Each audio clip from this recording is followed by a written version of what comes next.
ขึ้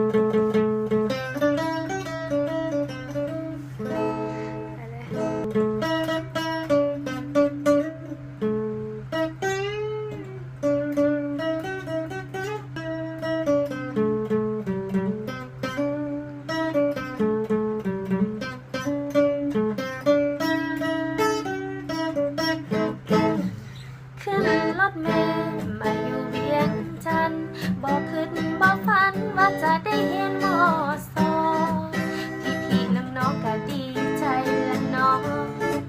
อีพ่ออีแม่ก็ภูมิใจละเนาะส่งเฮียนมอสอปันขายหัวให้ควายเฮียนนุ่งสิ้นสีดำเสื้อขาวมีปลายกับมัดติดไทยจึงได้เข้าห้องเรียนภาษาอังกฤษพอหูอ่านหูเขียน